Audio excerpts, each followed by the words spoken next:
What's up everybody, it's your boy Kage Nate, and today we are covering these 7 tips that every player needs to know if you want to consistently clear endgame and properly build your account. Stick around to the end of the video because I have tips even the veterans will want to hear.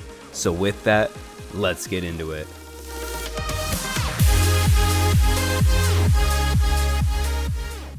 What made you play Wuthering Waves? What brought you into the game? And what is keeping you playing day after day? The reason why I ask this is because the first point is not going to be meta driven, it's not going to be statistically driven, but it's going to be player enjoyment driven. That's why when I start my team building suggestions, I have people pick what are your top 1, maybe 2 characters that you consider a must pull. What characters do you want to play in this game? Because you need to enjoy logging into this account every day or every so often and playing through the story, playing through the endgame content. Now, once you have that character picked, build around that character. So whether you picked a DPS, a support, if you pick Shorekeeper, your job's easy because she fits everywhere. But in reality, you need to have a character in mind and then build your team around that character. Now, before you go off and just start pulling random characters and building random teams, here's tip number 2. You need to build your teams with endgame content in mind. Your priority should be getting 2 fully built teams up and running. The first of which should be dedicated to the middle tower. As you can see, one team clears both floors 1 and 2. Now for the first side tower, we'll pop over here real quick. You'll need 1 character to clear floors 1 and 2, a partial team to clear floor 3, and then you'll need your second fully built team to clear floor 4. Now let's hop over to the other side, and as you can see, we use the exact same team setup for floors 1 through 4. Now if we switch over to Weewa, you'll be able to see that we put the same 2 teams that we used to clear TOA into Weewa, and I was able to clear very easily. So what that means is at the end of the day, you only need 2 fully built teams and then a handful of other characters that are partially built to be able to fully clear endgame at this point. Now I want to make sure everyone knows what the high value characters in this game are. We're limited on how many characters we can have on our team, so making those pools count is the most essential thing for not just beginner players, but even accounts that are far into the game like mine. Right now the highest value characters are Verena and Shorekeeper, as they're healers and can be slotted into pretty much any team. Then most people have access to some amazing 4-star supports. You have Sanwa, you have Mortefi, and then even if you need a 2nd or 3rd healer, Baiji is serviceable. Now let's think back. Who was that character that you picked that was a must pull? Say it was Brant, maybe you should pull Lupa. If it was Zani, maybe you should pull Phoebe. If it was Carlotta, maybe you should pull Jeji. Now I'm not going to make this video too long just talking about team building, so if you want more content like this, let me know in the comment section below and I'll make a video on it. Now since we're talking about pulling characters, when you pull characters you earn Afterglow Coral. A lot of players don't know what to do with this coral. There's so many options you can spend it on. What's the most efficient? What's the best way to build my account? And in tip number 3, I'm going to answer all of your questions regarding the coral. You can spend Afterglow Coral in 3 different ways. You can buy the premium 5-star wave bands, you can buy Radiant Tides, and you can buy Forging Tides. Any other purchases on this screen, in my opinion, are a waste of corals. You shouldn't even consider those as options. Now the first option is the premium 5-star wave bands. This is overall going to be the most benefit for the cost for your account. However, this is a vertical investment. What you're doing is increasing the power of a singular character. Now, this is okay if you have a character you absolutely love and you want to make them as strong as possible. However, if you're looking to clear a diverse amount of content and play multiple teams, this isn't going to be the best way to spend your corals, in my opinion. Now, the second method we're going to talk about is buying Radiant Tides. Overall, this is a benefit for horizontal account progression. Purchasing the Radiant Tide allows you to get more characters for your account, so you're able to build more teams.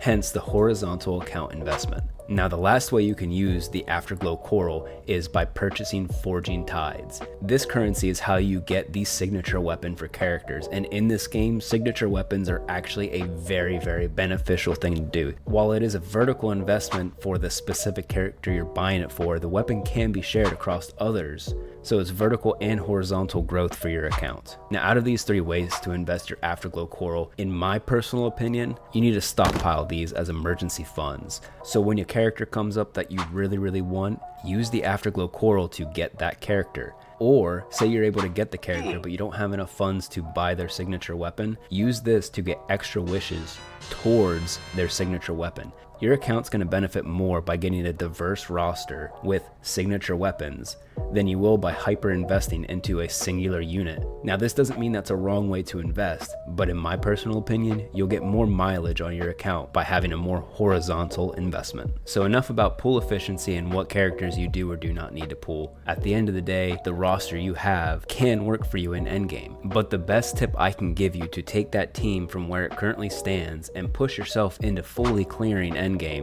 easily is to really understand the combat mechanics of this game. First, if you're just starting out in this game, or even if you're a veteran player and struggling to clear endgame, throw out the quick swap mentality.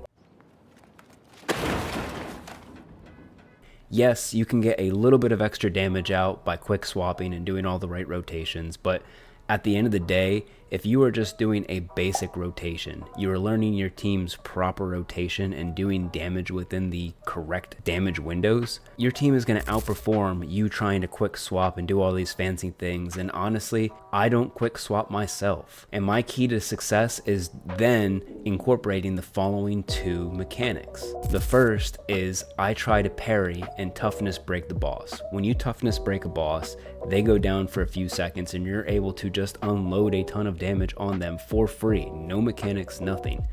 So what I will do is I will prioritize holding back an attack or being a little bit more aggressive.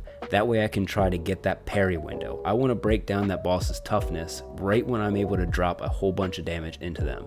So as you can see here, with my rotation, I drop my anchor with Brant, and then I actually do two parries back to back with Chang Li in this example.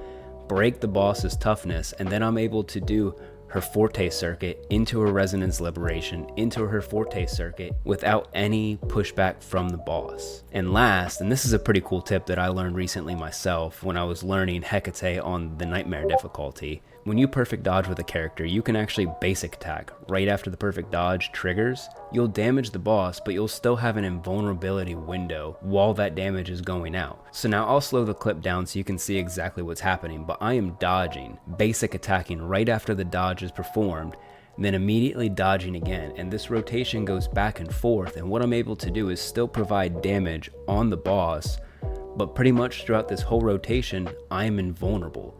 So when it's all said and done, you don't need to worry about quick swaps and all these crazy mechanics. If you can just master these three things, you're going to be ahead of the game when it comes to trying endgame content. Now before you step into endgame content, you need to make sure you are leveling your characters efficiently, especially going from a new player all the way to an endgame player. So now this leads me to tip number 5. You want to level your account efficiently, however you don't want to overcomplicate this process. Early game, your goal should be to try to level up your main DPS as fast as possible, as that's going to be what's doing damage on your account. Then as a secondary, you can start leveling up your supports and healers. Like we mentioned earlier in the video, you want to end up having at least 2 full teams for endgame content. So that means you need to level up at least 6 different characters to start. You won't be able to max everything out right away, so a good early goal is to get all of your skills to level 6 out of 10 and then unlocking your passive stats as you can. Now your priority should be to unlock your inherent skills at level 50 and 70 respectively, as these unlock a majority of your character's kit. Then, as you progress into mid to late game, you can start leveling up some of your priority skills from 6 out of 10 to 10 out of 10. Now you do want to keep your less important skills at 6 out of 10 because you don't want to waste those precious weekly boss mats. Now at endgame, this is where things start changing a little bit. You can max out many of your characters 10 out of 10 skills if you want. Make sure you have all the passive stats unlocked and make sure you have all the inherent skills unlocked. Obviously you want to level all your characters up to level 90 and make sure they have a fully leveled weapon. But at this point, this is where you shift your focus from leveling all your characters to now echo farming and really building out each character. Now what happens when Kuro drip markets a character that you absolutely must play, and you want to play them day 1 when they come out? That leads me to tip number 6. Pre-farming characters, and really efficiently pre-farming characters. Well, the easiest way is to subscribe to my channel and stay up to date with all the newest pre-release guides.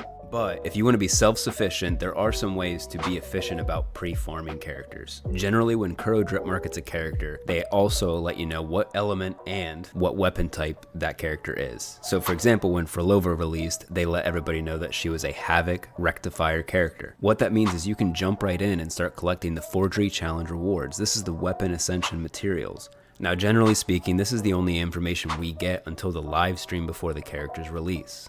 The safest bet is to wait until that announcement on the Friday before the character's release, use that week's boss attempts to get the materials that are announced on Friday, and then the following week when the character comes out, then farm that boss again. Now, if you can pre-farm the weekly boss material, this will get you 18 weekly boss materials, pushing you way into the level up process of that character. The only issue with this is if the weekly boss materials that character needs is not coming out until the new patch, you just have to wait until that boss comes out. Now, there's still plenty of materials we're missing at this point, and we won't know what these materials are until the live stream before the character's release. Now, when it comes to common enemy drops, things like rings, whispering cores, and howler cores, this is why I save my enclosure tanks. I save all the basic, the advanced, and the premium enclosure tanks. That way, when a character comes out that these materials are not available for, I can use these enclosure tanks to collect that material. So far, all of these have been retroactively updated to include all of the new materials, so hopefully they'll continue to do this. Now, when it comes to the boss essential materials, this is what I save my crystal solvents for. I wait until the announcement comes out, and then if it's a boss that's already in the game, I start farming along with the weekly bosses and other things. Now, if it's a boss that's not in the game, that's when I use my crystal solvents on the day of release. I just go farm that boss out and I max out a character. Now, the biggest question, how do I pre-farm a character's echoes? In recent trends, they released the best in slot echo set with the patch when everything comes out. So if a character comes out in the first phase of the patch, you won't be able to farm that echo set until the character's actually released. Fortunately, I have that covered for you as well. If you go to the Fantasies of 1,000 Gateways, you can farm echo sets through the Unborn Echoes system. Up until now, these Unborn Echoes, the actual box you open itself, have been retroactively updated to include the newest sets every patch. So as long as this pattern continues, you'll be able to go to the Fantasies of 1,000 Gateways and pre-farm a large majority of your echo sets. Now, this is typically your 1-cost echo. Sometimes they throw in 3 costs. So it won't be your end-all be-all when it comes to echo sets, but you'll be able to get far into the farming process by pre-farming this. So we've covered 6 very good tips up to this point, but tip number 7 is probably my most important tip for everybody listening. Wuthering Waves is a video game, and specifically it's a gacha game. So with being a gacha game, there are a lot of predatory practices that are just naturally going to occur. And if you decide to spend on this game, that's okay. It's okay to spend money, but what I want everybody to do is set a limit. Set a boundary that you will never cross. If you're free to play, don't spend that first dollar. If you're a low spender, stick to the $5 monthly pass, maybe even the battle pass. Whatever that boundary is, and however much you're willing to spend as a character, don't go over this. There's no reason to be spending more money than you can afford on this game. We play this for fun, and you can beat this game fully free to play. You don't need every character, and while it's not directly related to the gameplay, I just want everybody to remember, spend responsibly. Those are the 7 essential tips that every player needs to know. I hope you learned something from this video, and if you have a tip that you want to share with the community, drop it in the comment section below. Don't forget to like, comment, and subscribe, and with that, I'll see you guys in the next one. Peace.